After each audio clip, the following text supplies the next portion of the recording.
নমস্কার বন্ধুরা, কুকুই সুপ্রিয়া চ্যানেল থেকে সবাইকে স্বাগত জানাই। আজকের আবার দারুণ স্বাদের একটা রেসিপি নিয়ে চলে এসেছি। আজকে বানাবো ঢেঁড়সের ঝাল, সরষে দিয়ে ঢেঁড়সের ঝাল বানাবো।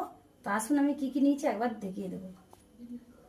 ঢেঁড়সের ঝাল বানানোর জন্য এখানে কচি কচি ঢেঁড়স কেটে নিয়েছি, গোটা গোটা রেখেছি। সঙ্গে দেব সরিষা বাটা, এখানে নিয়েছি আদা আর কাঁচা লঙ্কা বাটা, আর এখানে নিয়েছি কটা কাঁচা লঙ্কা ফাটিয়ে নিয়েছি। এখানে একটা কড়া জ্বালিয়ে নিয়েছি, কড়াই সরিষার তেল দিয়ে দিয়েছি পরিমাণ মতো। তো দিয়ে দেবো কালো জিরে,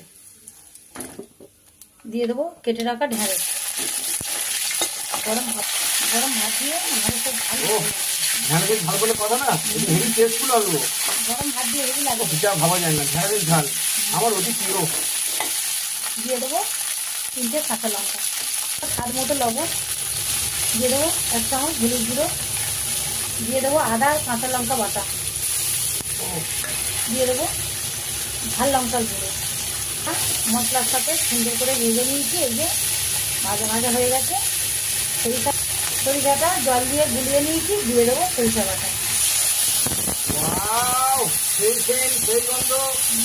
আর ঢেঁড়সের ঝাল বলে কথা না, এটা ভাবা যায় না।